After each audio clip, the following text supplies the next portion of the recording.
안녕하세요. 저는 믿었던 아내에게 엄청난 뒤통수를 맞아버린 40대 남자입니다. 아내랑 10년 넘게 결혼 생활을 하면서 그런 못된 짓을 할 거라곤 상상도 못했는데요. 재판이 되어준 누군가 덕분에 아내의 실체를 알 수 있게 되었습니다. 저를 도와준 건 다름이 아니라 제 처제인데요. 가족의 일이라면 무조건 편들어주고 눈 감아주는 사람들도 있지만 저희 처제는 안 그렇더라고요. 그럼 처제 덕분에 제가 아내에게 한 방 먹일 수 있었던 이야기 지금부터 시작해 볼게요. 저에겐 1살 터울의 남동생과 7살 터울의 여동생이 하나 있습니다.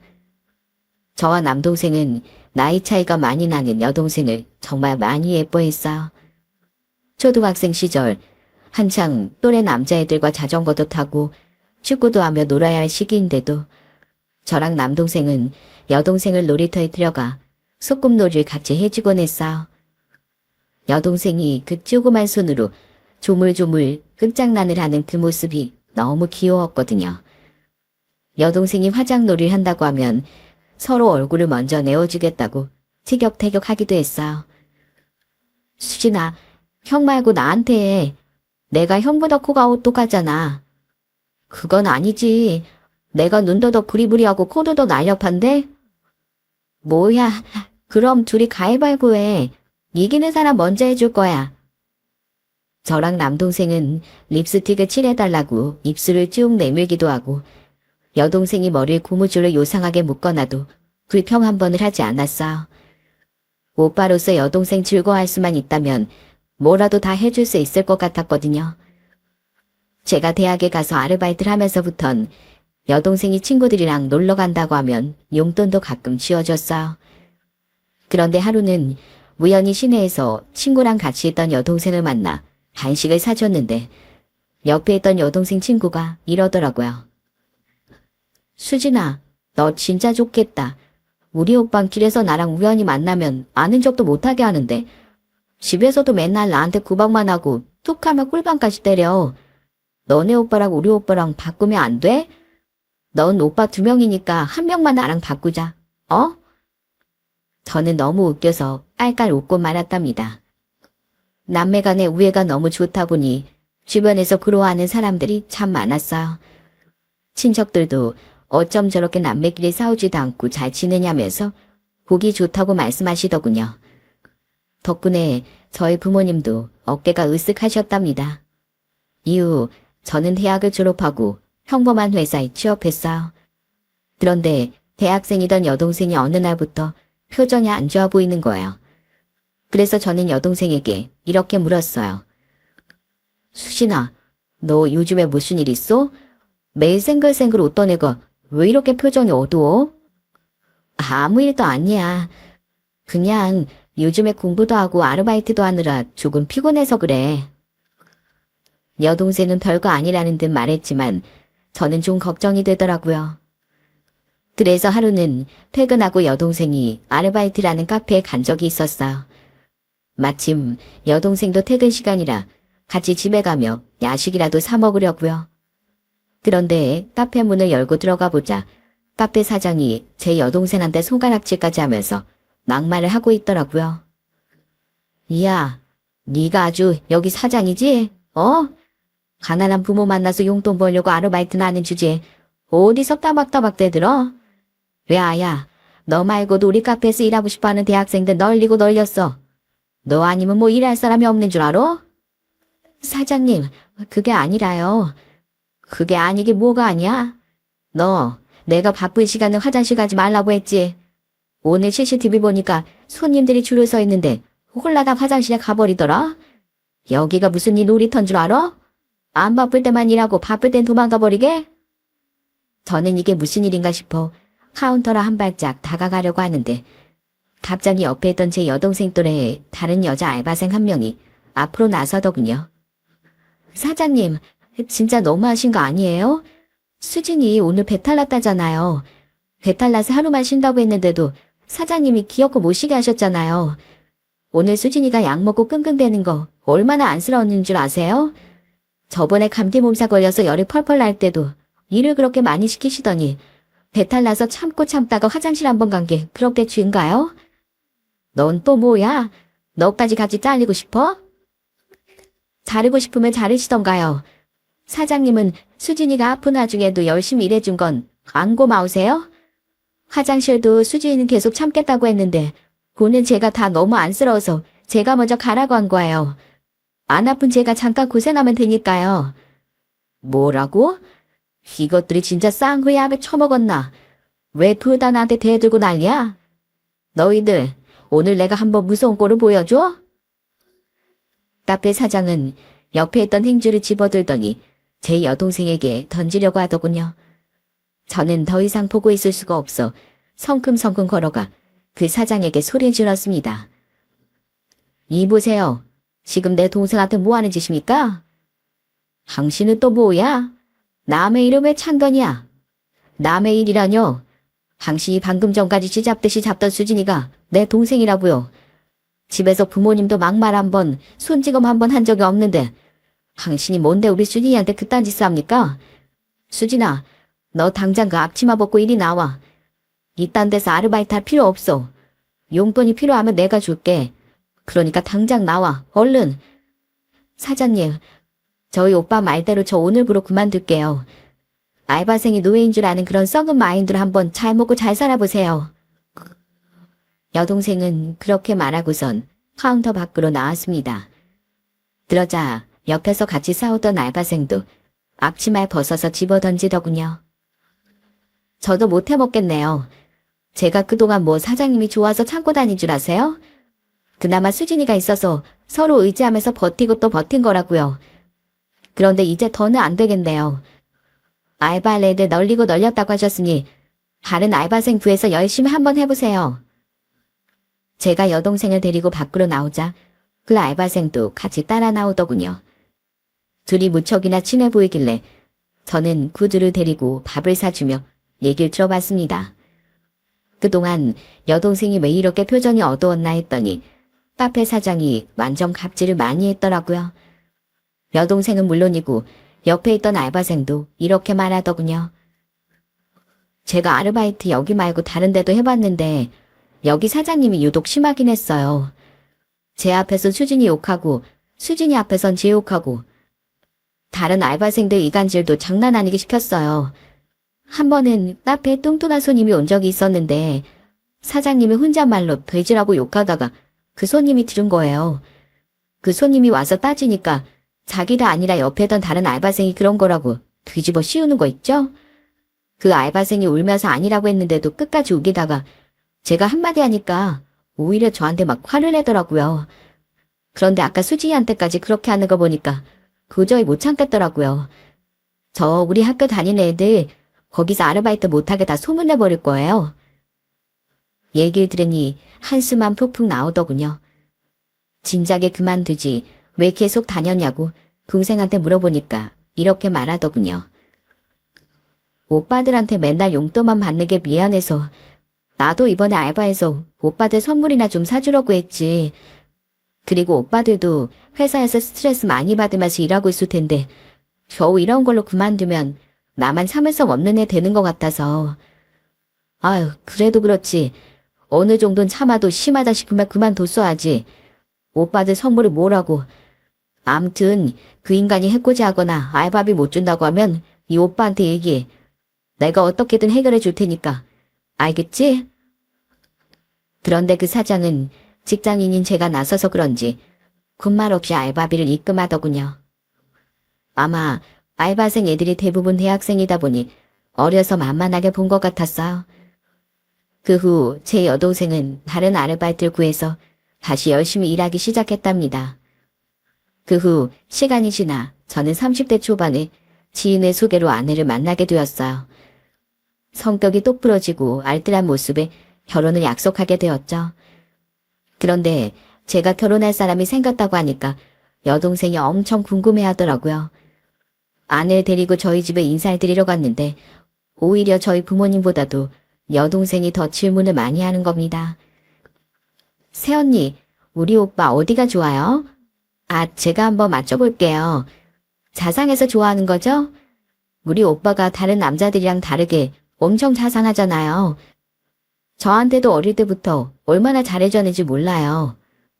어머, 어떻게 알았어요? 동우 씨 매력이 자상한 거잖아요. 아가씨는 참 좋겠어요. 전 여동생만 한 명 있어서 이런 자상한 오빠 한번 가져보는 게 소원이었는데 아가씨는 오빠가 2명이나 있잖아요. 맞아요. 그래서 옛날부터 제 친구들이 절 엄청 부러워했어요. 그런데 저 새언니 같은 예쁜 언니가 있어도 너무 좋을 것 같은데요? 새언니, 솔직히 말해봐요. 학창 시절에 남자애들한테 인기 엄청 많았죠? 지금 보니까 우리 오빠가 눈이 좀 높은 것 같은데? 에이, 예. 아가씨가 말을 참 기분 좋게 잘하시네요. 제 동생도 아가씨 반만 닮으면 참 좋을 텐데 제 동생은 빈말로라도 저한테 칭찬 한마디를 한 적이 없거든요. 아내도 여동생이 친근하게 대해주니 좋은지 이것저것 얘기를 많이 하더라고요. 예비 처제 얘기가 나와서 그날 둘만 있을 때 물어보니까 어릴 때부터 사이가 안 좋았대요. 그러면서 저한테 이렇게 얘기를 하더라고요. 동우 씨, 오늘 보니까 동우 씨네 가족들은 다 사이가 좋고 화목해서 너무 보기 좋더라. 난 내 동생이랑 완전 상극이라서 맨날 싸우기만 했었거든. 아가씨가 내 동생이었으면 얼마나 좋았을까? 그때까지만 해도 저는 정말로 예비 처제가 성격이 안 좋은 줄만 알았어요. 그런데 막상 예비 처가 인사를 드리러 갔더니 예비 처제의 인상이 참 좋아 보이더군요. 아내 말과는 달리 말투도 상냥하고 예의도 바른 것 같았어요. 그래서 저는 그냥 아내와 예비 처제가 어린 시절에 서로 오해가 쌓여서 그런 거라고 생각했습니다. 그리고 얼마 후 상견례 때 깜짝 놀랄 만한 일이 벌어지고 말았어요. 저희 가족이 먼저 상견례 장소에 도착해 기다리고 있었는데 아내가 처가 식구들을 데리고 들어온 거예요. 그런데 제 여동생과 예비 처제가 서로의 얼굴을 보자마자 하고 소리를 지르는 겁니다. 수진아. 예비 처제 입에선 뜻밖에도 제 여동생의 이름이 나왔어요. 그리고 그건 제 여동생도 마찬가지였죠. 혜란아, 이게 어떻게 된 거야? 우리 새언니가 너희 언니였어? 아무리 세상이 좁다지만 어떻게 이런 우연이 있을 수가 있는지. 알고 보니 예비 처제는 예전에 제 여동생이랑 같이 카페에서 아르바이트를 했던 그 알바생이었던 겁니다. 어쩐지 처음 봤을 때부터 어딘가 모르게 낯이 있길래 그냥 흔한 얼굴인가 보다 생각했는데 그게 아니라 정말로 저랑 일면식이 있던 사이였던 거예요. 겨우 한 번 봤던 사이인데다 처제도 스타일이 많이 바뀌고 저도 살이 많이 빠져 서로 알아보지 못했던 겁니다. 둘은 반갑다며 서로 껴안고 방방 뛰더라고요. 양가 어른들도 이런 인연이 있냐면서 좋아하셨어요. 아이고, 우리가 정말 사돈지간이 될 운명이었나 봅니다. 아무리 같은 지역에 산다지만 양가의 딸들끼리 나이도 동갑이고 같은 곳에서 아르바이트를 했었다니 아무래도 보통 인연은 아닌 것 같네요. 그 후 저는 결혼을 하게 되었고 처제가 그때 제 여동생을 도와 카페 사장에게 맞서 싸워줬던 게 너무 고마워 참 잘해주려고 노력했어요. 처제는 제 아내와는 사이가 별로 좋지 않았지만 저랑은 성격이 잘 맞아서 다행히 잘 지낼 수 있었답니다. 결혼한 지 1년 만에 아내와의 사이에서 아들이 태어나자 처제는 저희 아들을 보러 자주 놀러 왔어요. 그럴 때마다 제 아내는 처제에게 틱틱거리더라고요. 야, 넌 여기 왜 또 왔어? 심심하면 집에서 TV나 보지. 왜 와서 친한 척이야? 나 언니 보러 온 거 아니거든? 나 우리 조카 보러 온 거야. 언니야말로 나 신경 쓰지 말고 TV나 봐. 내가 조카 봐주면 언니도 좋은 거 아니야? 괜히 좋으면서 싫은 척하고 있어. 처제는 아내에게 TV 리모컨을 쥐어주고선 저희 아들한테 딸랑이를 흔들며 놀아주더군요. 아내는 투줄거리긴 했지만 덕분에 쉴 수 있어서 내심 좋아하는 것 같기도 했어요. 처제는 한번 올라오면 반나절씩은 있다가 갔는데 출출하면 꼭 라면을 끓여달라고 하더라고요. 처제, 다른 비싸고 맛있는 것도 많은데 왜 또 라면이야? 그러지 말고 오늘은 족발 시켜줄까? 아니면 치킨? 먹고 싶은 거 있으면 모두 말만 해. 내가 다 시켜줄 테니까. 전 콩나물 듬뿍 넣은 매콤 칼칼한 라면이요. 파도 송송 썰어 넣어주시면 좋고요. 뭐? 또 라면을 달라고? 아니, 진짜 먹고 싶은 거 얘기해도 된다니까. 처제가 우리 애 봐줘서 고마워서 그러는 거니까 그건 신경 쓰지 말고 마음대로 말해도 돼. 그러자 옆에서 아내가 입을 삐죽 내밀고선 이렇게 말하더군요. 여보, 쟤 저거 진심이야. 원래 라면이라면 한잔하는 애라고. 내가 쟤 때문에 집에서 맨날 라면 냄새 맡아서 얼마나 지겨웠는 줄 알아? 아유, 어떻게 그 똑같은 걸 맨날 먹나 몰라. 참, 언니가 뭘 모르네. 라면이 종류가 얼마나 많은데 뭐가 똑같다고 그래. 그리고 똑같은 매운 라면이라도 뭘 넣어 먹느냐에 따라 다 다른 맛이거든? 아유, 언니 먹기 싫으면 먹지 마. 난 형부가 끓여주는 라면 먹을 거야. 참나, 우리 집에 라면 먹으러 오니? 그래, 네 마음대로 라면 실컷 먹고 얼굴이나 퉁퉁 부어라. 유치하게 왜 저래? 형부, 저 진짜 라면이 좋아서 그런 거니까 라면 끓여주세요. 언니 라면 안 좋아하니까 우리끼리만 먹어요. 결국 저는 처제 말대로 콩나물을 넣고 칼칼하게 라면을 끓여 둘이서 맛있게 먹었습니다. 그리고 아내가 서운해할까봐 아내랑은 따로 밖에 나가 맛있는 걸 사 먹었어. 그제 아내가 기분을 풀고 웃더라고요. 하루는 제가 처가에 갔는데 장모님이 저한테 잔소리 하신 적이 있었어요. 심서방, 요즘에 얼굴에 피동피동하게 살이 찐 게 살기가 좀 편한가 보네. 우리 혜진이네 보느라 힘들어서 살이 쪽쪽 빠지는구만. 집에서 집안일 하나 안 도와주나 보지? 그런데 제가 뭐라고 하기도 전에 처제가 먼저 나서더라고요. 엄마, 뭘 알고 좀 얘기해.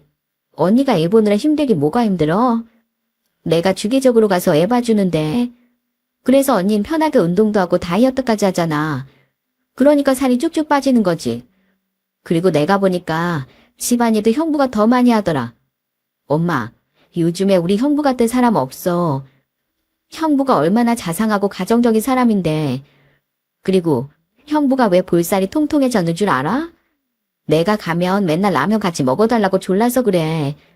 형부도 지겨울 텐데 나 때문에 같이 먹어주는 거라고. 엄마 딸 둘 때문에 형부가 고생하는데 엄마 말을 그렇게밖에 못해? 그 이후에도 장인 장모가 저한테 잔소리라도 할라치면 처제가 먼저 나서서 제 편을 들어줬어요. 처가 식구 중에 아내 외에도 든든한 제 편이 있다는 게 참 좋더라고요. 아내는 제가 처제랑 사이가 좋으니 조금 질투하는 듯 했지만 저는 아내도 같이 친해질 수 있게끔 노력을 많이 했어요. 이제 성인이 됐으니 좋게 좋게 풀자면서. 다행히 아내도 점점 처제랑 사이가 좋아지는 것 같더군요. 아내와 결혼한 지 3년쯤 됐을 땐 둘째 아들도 낳게 되었어. 아내는 처제한텐 살살 맞았지만 저와 애들한텐 참 잘했답니다. 유난이다 싶을 정도로 애들한테 지극정성을 다했어요. 하루는 자꾸만 택배가 오길래 아내한테 물어봤더니 이렇게 대답하더라고요. 아무래도 육아 공부를 더 해야 할 것 같아서 육아책 좀 많이 샀어. 첫째 때 못 모르고 키웠는데 둘째 때부턴 대충 하면 안 되겠다는 생각이 들더라고. 아내는 육아에도 열심이었지만 일 욕심도 많았어. 그래서 둘째를 낳고 출산 휴가가 끝나자마자 회사에 복직을 했답니다. 결국 가까이에 사는 저희 엄마가 저희 집에 왔다 갔다 하면서 애들을 봐주게 되었어요. 아내는 저희 엄마한테 늘 감사하다고 얘기를 하더라고요. 어머님, 너무 감사해요. 저 애들한테 1등 엄마가 되고 싶은데 꼴에 또 일 욕심은 많아서 애들 옆에 하루 종일 같이 있어주지 못하는 게 너무 미안했거든요. 그런데 어머님 덕에 평일엔 일에 집중하고 평일에 아낀 에너지로 주말엔 애들한테 온 정신을 쏟을 수 있어서 얼마나 감사한지 몰라요. 어머님 아니었으면 전 아마 일도 육아도 제대로 못했을 거예요. 좋은 엄마가 되기 위해 노력하고 매사에 감사해 하는 아내를 보며 참 결혼 잘했다는 생각이 들었어요. 영원히 이대로만 지낼 수 있다면 더 바랄 게 없다고 생각했죠. 그러던 와중에 결혼 10년 만에 경사가 생기고 말았답니다. 아내가 예쁜 딸을 낳게 되었거든요. 아내는 예전부터 딸이 갖고 싶다고 했는데 막상 딸을 낳으니 아들을 낳았을 때보다 훨씬 더 아끼는 것 같더라고요. 특히 이름만큼은 양보를 못하겠다고 하더군요.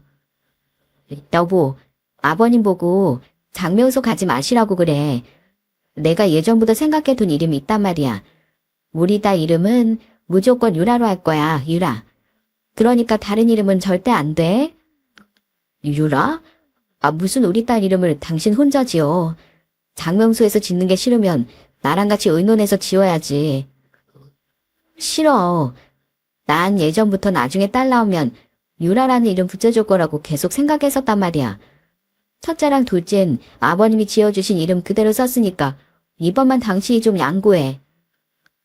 아내가 하도 완강하게 나와 저는 결국 아내의 말대로 딸 이름을 유라라고 지었습니다. 그런데 아내는 점점 딸에 대한 집착이 심해지는 것 같았어.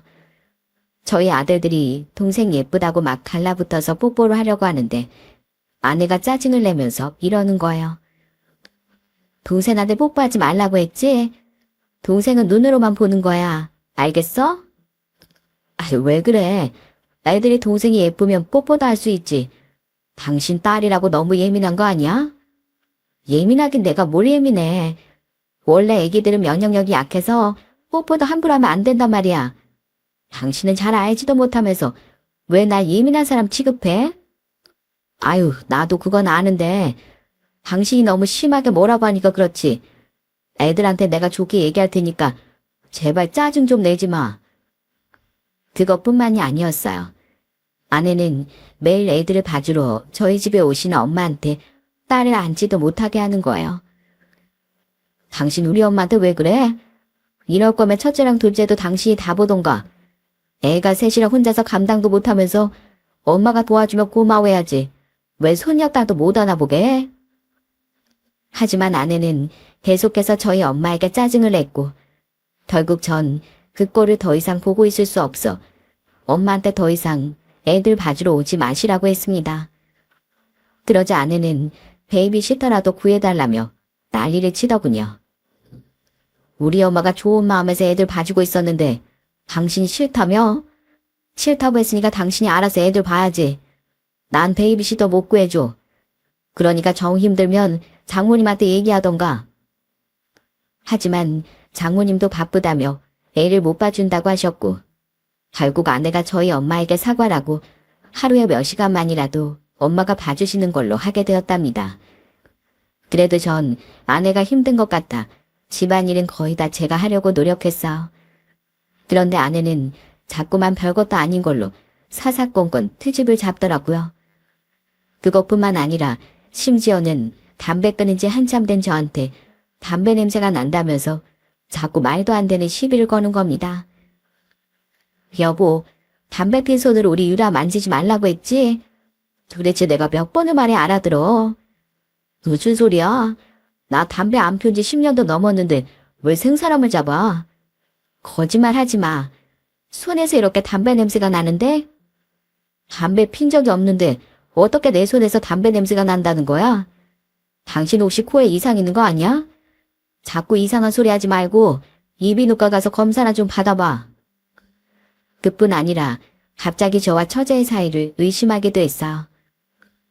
당신 또 우리 혜란이랑 연락했어? 솔직히 둘 너무 의심스러워. 세상에 어떤 처제랑 형부가 이렇게까지 친하게 지내? 당신 이제 우리 혜란이랑 연락하지 마. 내가 집에도 못 오게 할 테니까 이제 친하게 지내지 말라고. 당신 진짜 왜 그래? 원래 안 그러던 사람이 갑자기 의심병이라도 생긴 거야 뭐야? 난 처제가 우리 유라 얼굴 보고 싶다고 해서 사진 찍어서 보내줬을 뿐이야. 그렇게 의심되면 처제랑 나랑 대화한 것 쭉 읽어보던가. 갑자기 변한 아내의 모습에 적응이 되질 않더군요. 혹시 이게 말로만 듣던 산후 우울증인가 싶기도 했습니다. 그런데 딸이 10개월쯤 됐을 때 갑자기 아내가 충격적인 얘기를 꺼내더군요. 우리 이혼해. 나 당신하고 더는 못 살겠어. 여태까지 당신하고 성격 안 맞는데도 어떻게든 우리 애들 생각해서 참고 살아보려고 했는데 이젠 나도 더는 못해. 그러니까 당장 나랑 이혼해. 아니, 여태까지 잘 지내놓고 갑자기 이혼이라뇨. 저는 너무 황당해서 아내에게 이렇게 말했습니다. 갑자기 그게 무슨 소리야? 이혼을 하자고? 당신 혹시 뭐 잘못 먹었어? 최근 들어 자꾸 별것도 아닌 거를 시비 걸고 나를 의심하더니 이젠 이혼 얘기까지 꺼내? 그래, 당신도 내가 자꾸 시비 걸고 의심하니까 짜증나잖아. 그러니까 시원하게 이혼하자고. 요즘에 이혼이 뭐 별거야? 내 친구들도 10명 중에 3명은 이혼했더라. 뭐라고? 이혼이 무슨 애들 장난도 아니고 어떻게 이혼이란 말이 그렇게 쉽게 나와? 그럼 우리 애들은 어떻게 할 건데? 내가 유라 데리고 가서 키울 테니까 당신이 첫째랑 둘째 데려가면 딱 되겠네. 어차피 첫째랑 둘째는 어머님이 키워주셔서 나 없어도 상관없잖아. 그걸 지금 말이라고 해? 당신 솔직히 얘기해.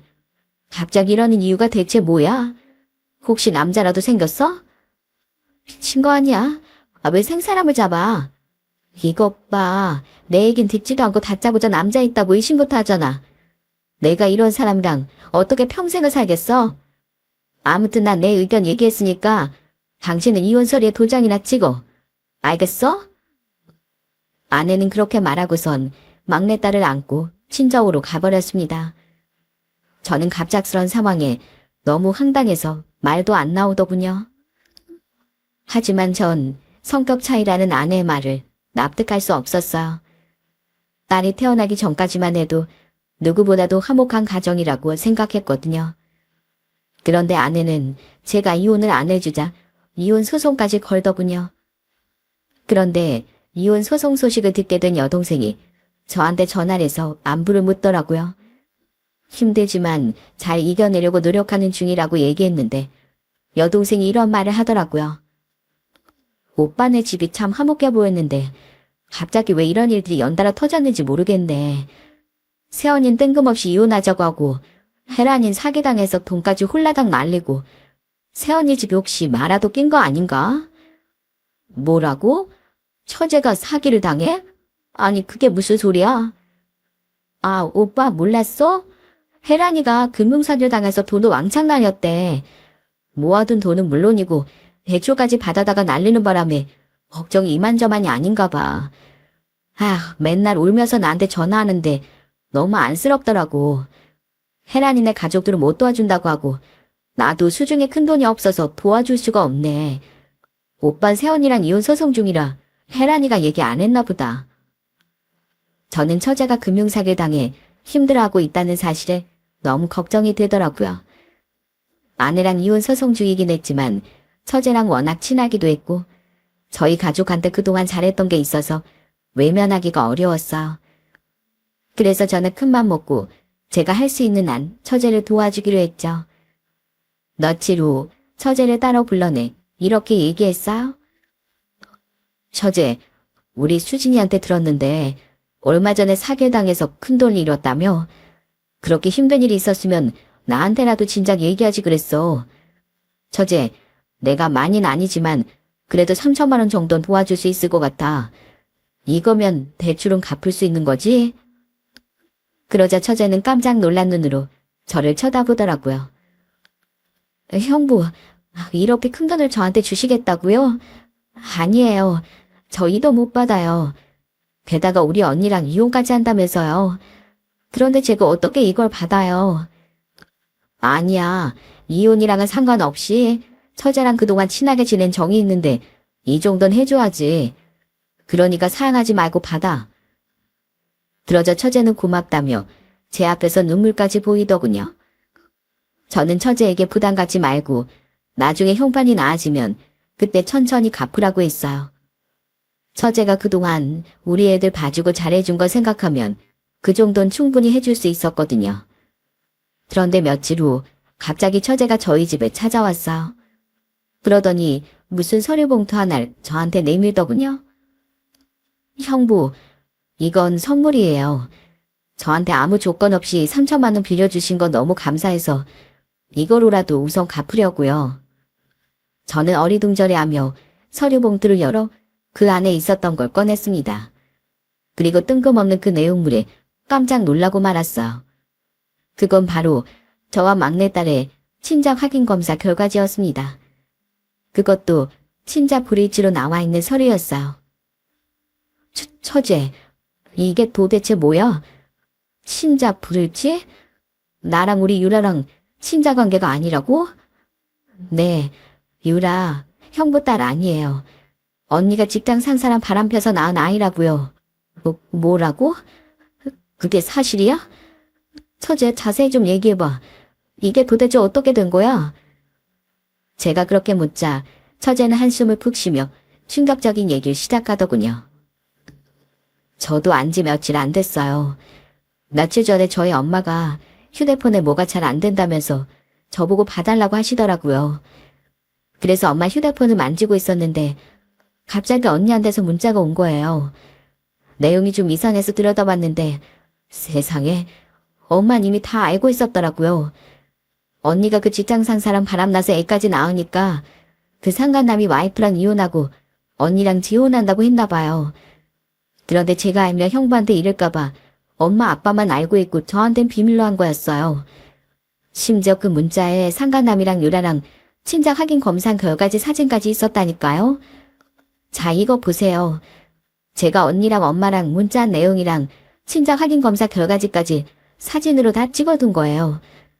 제가 며칠 전에 형부 만났을 때 형부 머리에 뭐 묻었다면서 제가 머리카락을 세게 잡아당긴 거 기억나요? 혹시 유전자 검사가 잘못됐을까 싶어서 한 번 더 확인해 보려고 형부 머리카락을 몰래 가져간 거예요. 그런데 역시나 유란 형부 친딸이 아니었네요. 형부, 아무리 우리 언니라지만 저 이런 거 못 참아요. 형부는 우리 언니가 바람 피우는 줄도 모르고 이혼 소송을 하고 있잖아요. 이거라도 알아야 상간남 소속이라도 해서 위자료라도 받아내죠. 말도 안 돼. 정말로 유라가 내 딸이 아니란 말이야? 어떻게 이럴 수가. 말도 안 되죠? 저도 처음엔 안 믿겨졌어요. 그런데 이렇게 떡하니 검사 결과로 나오잖아요. 그리고 우리 언니 어릴 때부터 성격 개차반이었어요. 욕심만 더럽게 많고 저를 하인 부리듯이 그렸다고요. 그리고 최근에 언니랑 저랑 사이 좋아진 거 있죠? 그거 다 연기예요. 형부 없을 때 저한테 얼마나 짜증나게 굴었는 줄 아세요? 그런데 제가 형부랑 언니가 사이 안 좋아지는 거 싫어서 일부러 티를 안 낸 거라고요. 우리 언니가 원래 그런 사람이에요. 형부가 완전히 우리 언니 두 얼굴에 넘어간 거라고요. 저는 너무 큰 충격에 손이 바들바들 떨리더군요. 딸이 태어나고 나서 예뻐했던 그 모든 순간들이 생각나면서 그 아이가 내 딸이 아니었다는 사실이 믿어지지 않았어. 게다가 여태까지 저한테 보였던 모습들이 전부 다 연기였다뇨. 저는 단지 아내가 산후 우울증이라 예민해진 거라고만 생각했는데 그게 아니라 저랑 빨리 이혼하고 싶어서 그랬다고 생각하니까 너무 소름이 돋더군요. 다음날 저는 더 이상 참을 수 없어 아내의 직장에 찾아갔습니다. 아내는 다시 복직해서 회사를 다니고 있었거든요. 제가 회사에 찾아가 아내 이름을 크게 부르자 아내는 기겁해서 쫓아나오더라고요. 당신 미쳤어? 여기 우리 회사야. 왜 갑자기 찾아와서 난리야? 이혼하는 거 아주 동네방네 자랑하고 싶어서 그래? 뭐? 이혼하는 거 자랑하고 싶어서 그러냐고? 자랑은 네가 하고 싶겠지. 나랑 빨리 이혼해야 네 직장 상사랑 재혼할 수 있으니까. 그게 무슨 소리야? 뭔 말 같지도 않은 소리를 하고 있어? 말 같지도 않은 소리? 야, 이 소리나 똑바로 보고 얘기해. 내 딸인 줄 알았던 유라가 내 딸이 아니던데. 나랑 친자 검사 결과 브리치라잖아. 여기 브리치라고 써있는 글자 안 보여? 그러자 아내는 제가 내민 서류를 보고 얼굴이 새파랗게 질리더군요. 하지만 곧 표정을 고치더니 눈 하나 깜짝 안 하고 거짓말을 하더라고요. 이 검사 결과가 잘못 나왔나 보지. 이것 봐. 당신 이렇게 날 의심하니까 내가 숨이 막혀서 살 수 있겠어? 이러니까 내가 이혼하자고 했지. 또 내 탓이지? 그래서 넌 의심받을 만한 짓 안 했다 이거야? 그래, 난 안 했어. 난 깨끗한 사람이야. 진짜 회사까지 찾아와서 구주구주하고 왜 이래? 깨끗하다고. 그럼 이것도 한번 설명해 보시지. 최소한 우리 유라랑 친자일치 확률 99.99%. 이렇게 나온 인간 이름이 최소한이라네. 내가 알기론 여기 같은 회사 다닌다는데 이것도 우연의 일치일까? 저는 그렇게 말하며 여러 장 복사해온 상간남과 딸의 친자 확인 검사 결과지 사진을 공중에 뿌려버렸습니다. 그러자 직원들이 주섬주섬 그걸 주워서 보더니 깜짝 놀라더군요. 직원들은 수근수근거리면서 한 남자가 있는 쪽을 바라봤어. 그쪽으로 고개를 돌려보니 파티션 위에 떡하니 최소한이라는 이름이 써있더군요.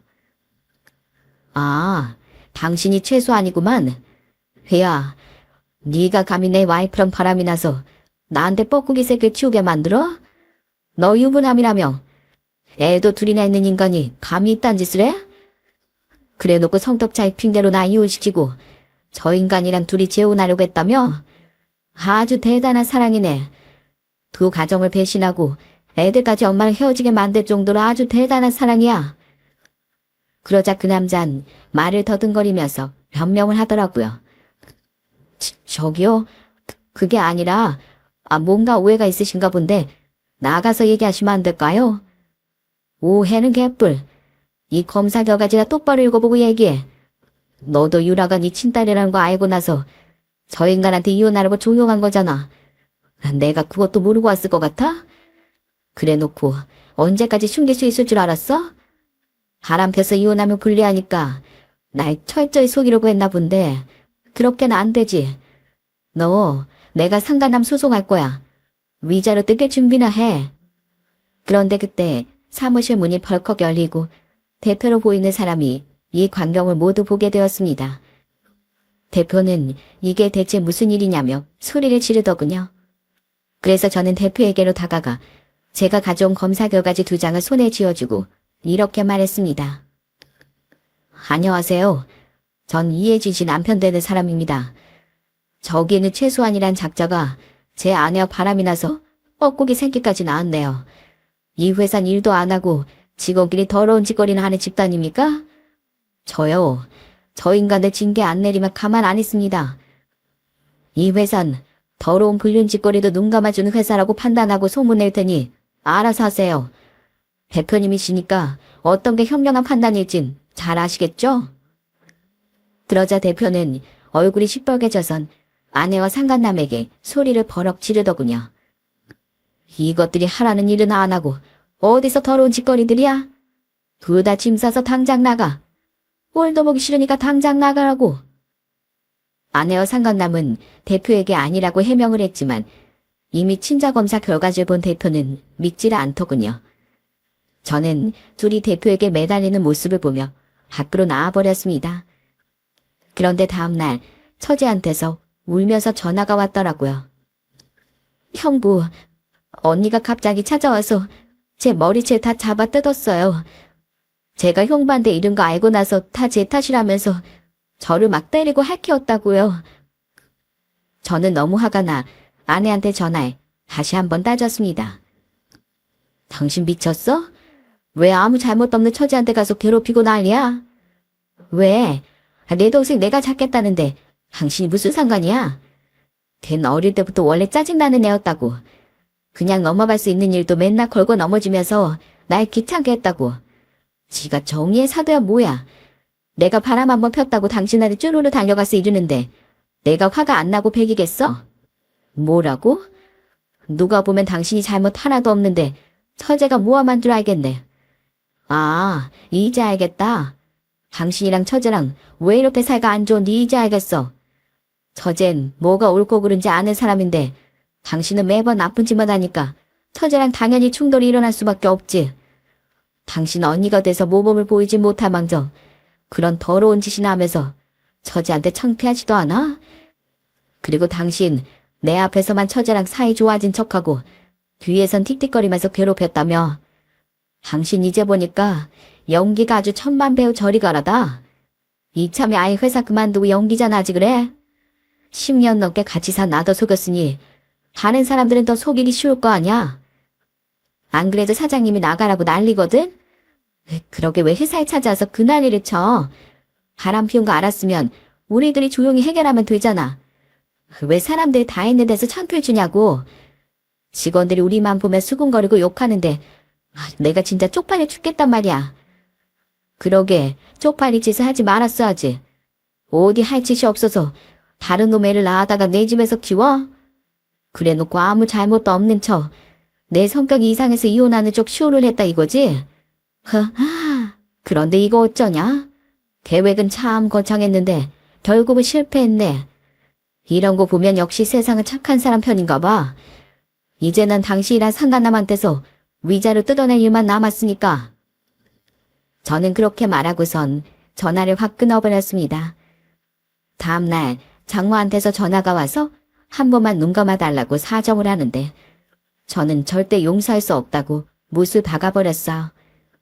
그리고 전 상간남 소송을 통해 위자료를 받아내고 아내와 이혼도 하게 되었답니다.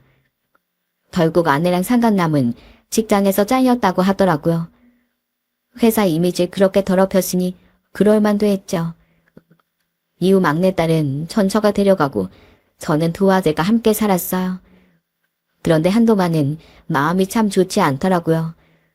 비록 딸이 제 아이가 아니라는 건 알지만 10개월이라는 시간 동안 제 딸로 알고 사랑을 듬뿍 줬었기 때문에 한순간에 그 점을 끊기가 쉽지 않더군요. 하지만 어떻게든 마음을 굳게 먹고 점을 떼려고 노력했죠. 하루에도 수십 번 유라는 내 딸이 아니라고 되뇌이고 또 되뇌었네요. 생각해보니 전처가 유라라는 이름을 고집한 것도 상간남과 둘이 상의한 이름이라서 그런 게 아닐까 싶더라고요. 참, 사람을 이렇게까지 속일 수가 있는지 너무 분통이 터졌습니다. 그래도 시간이 좀 지나니 딸에 대한 그리움이 점차 없어지고 두 아들에게만 집중할 수 있게 되었어요. 그래서 전 앞으로 아들들을 위해 열심히 일해야겠다고 생각했습니다. 그렇게 이혼한 지도 1년이 지났을 때였어요. 갑자기 전처한테서 전화가 온 겁니다. 그런데 정말 황당하게도 저한테 이런 말을 하더군요. 여보, 이제 좀 있으면 우리 유라 두 돌이야. 우리 이혼한다고 유라 돌잔치도 못 해줬는데 두 돌이라도 해줘야 되지 않을까? 야, 너 잘못 전화한 거 아니냐? 네 딸 두 돌 얘기를 왜 나한테 해? 너 전화번호 똑바로 확인해. 그놈한테 전화해야 될 걸 왜 나한테 전화를 해? 아니야, 나 당신한테 전화한 거 맞아. 그래도 당신 10개월 동안 우리 유라 아빠였잖아. 우리 유라한테 아빠는 당신뿐인데 당신이 챙겨주지 않으면 누가 챙겨줘? 미친 소리 하지 마. 떡한 얘 아빠가 있는데 왜 나한테 난리야? 당신 혹시 치매 왔어? 유라 친아빠가 누군지 헷갈리는 거야 지금? 괜히 전화해서 쓸데없는 소리 하지 말고 그 최소한인가 뭔가 그 더러운 놈한테 가서 얘기해. 여보, 나 사실 그 사람이랑 헤어졌어. 아니 헤어진 게 아니라 나 일방적으로 버림받았어. 그 사람이 와이프랑 이혼하고 나서 나랑 재혼한다고 했었는데 막상 이혼하고 나니까 애 키우기 싫다면서 연락까지 끄고 도망가 버렸어. 그 사람이 우리 유라 친아빠 맞지만 한 번도 우리 유라한테 아빠 역할 해준 적 없는 사람이야. 우리 유라 아빠는 그 사람이 아니라 당신이라고. 흑흑. 너 지금 코미디 찍냐? 내가 진짜 너무 황당해서 웃음밖에 안 나온다. 그놈이 도망가든 말든 그게 나랑 무슨 상관인데? 이 애는 네가 알아서 해. 여보, 그러지 말고 한 번만 더 생각해주라. 요즘에 애 안 생겨서 이 방에서 키우는 사람들도 많잖아. 누가 낳은지도 모르는 애도 이 방에서 키우는데 적어도 유라는 내 핏줄을 맞으니까 같이 키울 수 있는 거 아니야? 내가 애들 엄마인데 셋 다 내가 키우면 더 좋은 거잖아. 좁기는 개뿔. 너 같은 엄마는 없는 게 차라리 나아. 내 애들은 내가 키울 테니까 네 애 네가 알아서 해. 애 키울 돈이 모자라면 어떻게든 그놈 연락처 파악해서 양육비를 받아내던가. 날 속이고 뒤에서 더러운 짓거리까지 한 주제에 어떻게 그렇게 뻔뻔하게 나한테 전화할 생각을 하냐? 너 한 번만 더 네 딸 핑계로 나한테 들러붙을 생각하면 내가 가만 안 둬? 그러니까 전화 끊고 네 딸 잘 키울 생각이나 해. 알겠어? 저는 그렇게 말하고선 전화를 끊어버렸어요. 남의 두 돌잔치 저보고 챙겨달라니 정신이 나가도 완전히 나간 거 아닌가요? 정말 황당해서 입이 안 다물어지더군요. 그 후 전처한테선 연락이 없었어요. 저는 평소대로 아들들과 함께 행복하게 지냈답니다. 몇 달이 지나 제 여동생이 결혼을 하게 되었어요. 그런데 결혼식 날 정말 반가운 손님이 찾아왔더군요. 형부, 오랜만이에요. 이제 형부라고 부르지 말아야 되나? 아무튼 우리 수진이 드레스 입은 거 보니까 너무 예쁘네요. 저도 얼른 남자친구 만들어서 결혼해야 되는데. 그 손님은 바로 전 처제였습니다.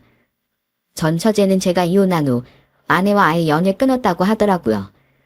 아무리 언니라지만 그런 파렴치한 짓을 한 사람하고는 가족으로 지내고 싶지도 않다고요. 저랑도 가끔 연락을 하긴 했는데 전 처제가 제 여동생이랑 친하다 보니 결혼식에 오게 된 겁니다.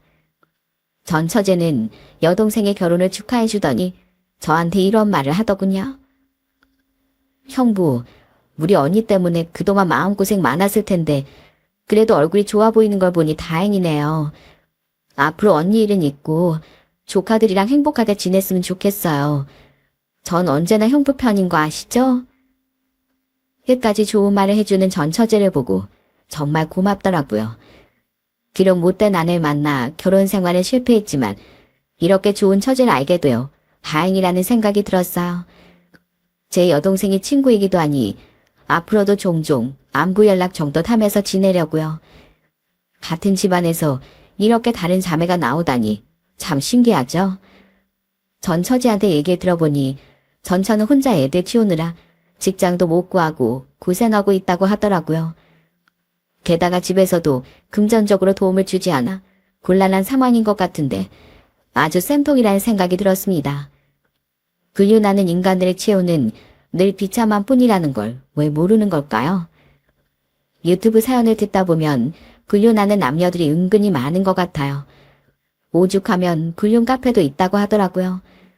금지된 사랑이니 뭐니 하면서 자기들끼린 예쁘게 포장하고 서로 다독이기도 하는 것 같던데 실상은 배우자를 배신하고 가정을 깨뜨리는 더러운 짓일 뿐이죠. 그런 더러운 짓거리를 하는 인간들이 이 세상에서 싹 다 없어졌으면 좋겠어요. 여러분들도 그렇게 생각하시지 않나요? 그래도 전 처제 덕분에 전처의 불륜 사실을 알 수 있어 정말 다행이었던 것 같아요. 안 그랬으면 위자료도 못 받고 완전히 디톡스 맞았을 거 아닌가요? 전 처제가 저한테서 받은 3천만 원을 계속 갚겠다고 하는데 전 그냥 안 받으려고요. 그 돈보다 훨씬 중요한 정보를 저한테 넘겼으니까요. 아무튼 전 앞으로 저희 애들이랑 계속 행복하게 지내려고 합니다. 여러분들도 소중한 가족들이랑 좋은 시간 보내셨으면 좋겠네요. 그럼 저의 이야기는 여기에서 마치도록 할게요. 들어주셔서